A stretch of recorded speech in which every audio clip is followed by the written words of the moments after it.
Posle zlatne medalje na prvom svetskom kupu u Segedinu u disciplini dvosed 500 metara, tandem Sintelona Boltić-Dragosavljević osvojio je medalju i na drugom svetskom kupu u Češkoj. Treće mesto dvoseda na pobedničkom postolju u Račicama nadmašeno je pobedom Dragosavljevića u jednosedu na 200 metara, a iza njega ostao je i aktualni olimpijski šampion Britanac McKeever.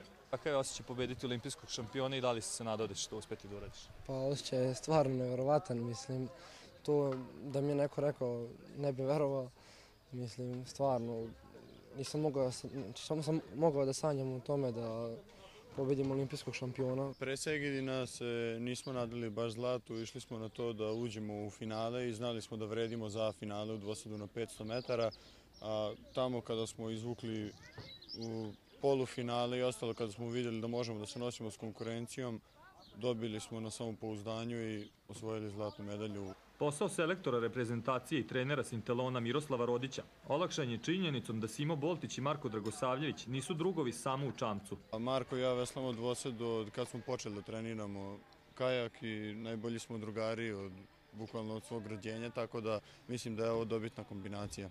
Pa posle Segedina znali smo da vredimo, ali baš da smo očekivali da ćemo ponoviti na neki način, čak i nadmašiti. Marko je u jednosedu uzeo zlatnu medalju. Stvarno nismo mogli da očekujemo. Retko se dešava da već u prvoj godini kao seniori kajakaši uspeju da pobede dosta iskusnije takmičare.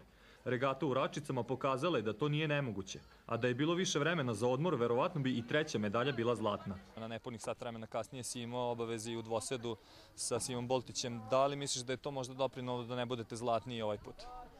Pa jeste, mislim, jako smo umorni.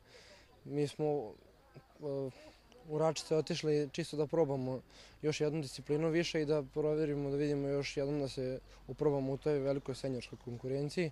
Treći dan. Marko je prvo veslao jednosed 200, odmah posle 25 minuta dvosed 200 i posle sat vremena dvosed 500. Stvarno mali razmak da bi oni mogli da se oporave.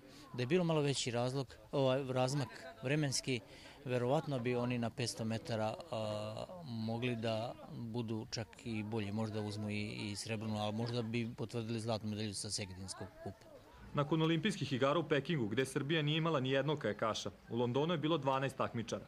Za takvu ekspanziju i uspehe na svetskim i evropskim prvenstvima, pored dobre strategije, najvažnija je podrška Olimpijskog komiteta. Na prvo mesto moram da stavim maksimalnu podršku Olimpijskog komiteta i Ministarstva za sport, bez čijih sredstava, odnosno sa tom finansijskom podrškom koju smo dobili od njih, zahvaljujući tome smo i napravili takav rezultat. I moram da napomenem da ova moja dva takmičara iz Bačke Palanke, Simo i Marko, su i stipendisti pokrajine. Mi ove zime smo imali jako dobre uslove, imali smo zimske visinske pripreme, veslačke pripreme u Kotoru u januaru mesecu i onda smo praktično ceo mart mesec bili u Sevilji u Španiji na veslačkim pripremama.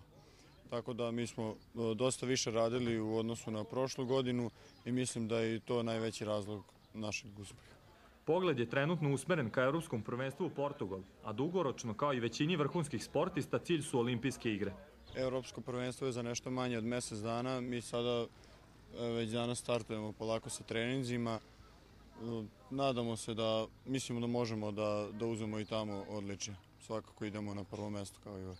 Ovo je samo jedna prolazna faza, jedna stepenica ka Riju i normalno da je ono osnovno, kad su tako mladi ljudi, pokušati, to moramo da uradimo, da sa obe noge budu čvrsto na zemlji, da radimo i dalje vredno, čak da budemo još i vredniji, da to bude motiv da još više radimo, jer pokazalo se, ove godine su radili više nego ikada, iz razloga što su ušli u seniorsku kategoriju, što više nema.